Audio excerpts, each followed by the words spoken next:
আবার এবং কথা বলিত বাইরের তো গুরুত্ব আহিয়া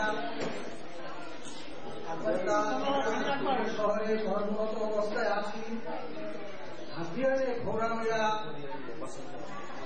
আজিকার বেইমান মানুষ জীবনে আনার বছর ক্ষণস্থায়ী জীবন আজি আসছি কালি নেই, কারণ কবি রবীন্দ্রনাথ ঠাকুরের প্রধান আছেন। জ্ঞানী হওয়ার জন্য কাল পর্যন্ত অপেক্ষা করো না, কারণ তার সত্য হল এই তুমি নাও করতে পারো। এ কথা জ্ঞান অর্জন করতে সময় ভাষাবিক অনুষ্ঠানের মাঝে আজি যেটা উপস্থিত সীমাইন্দ হাত দিয়ে শ্রেণী কথা বেগনি সমাজী জ্ঞান অর্জন করাইয়া হইয়া প্রত্যেকের নিজের ভিতরে যে আগ্রহ প্রদান করিয়া ভাগবতার শুরুটা দিয়া মোর বিশ্বতাই বড়তা বিজ্ঞতা জ্ঞান পালকা হইয়া যে ইমান আমরা উৎসাহিত করেছি এই অনুষ্ঠানে আমাদের ধন্যবাদ।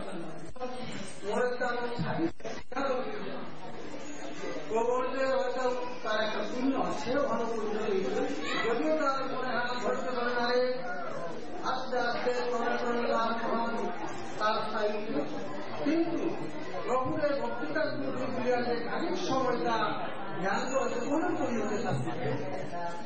আরো আজিকার এই আজি আমার মুখানার মাঝে উপায় আছে গীতা পাঠ করলাম আমি শিল্প আনছি অন্তর ভাগে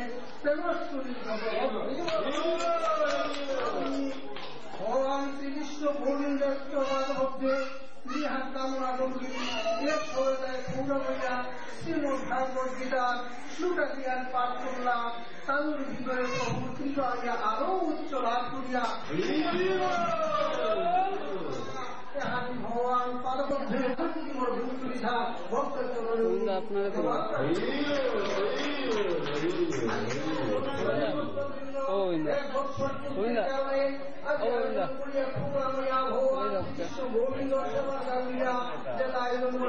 গোবিন্দ ভগবান শ্রীকৃষ্ণ গোবিন্দ প্রার্থনা করি প্রভু মনোভাঙ্গুলে পূর্ণ করে দিয়া প্রভু সেবা করে আপনারা শক্তি আর প্রভু চরণে ধান করিয়া দিন, আমি প্রভু চরণে তত্ত্ববাদে খাওয়া করি। জয় রাধে জয় রাধে জয় রাধে। হরে কৃষ্ণ কৃষ্ণ কৃষ্ণ কৃষ্ণ হরে হরে হরে রাধে।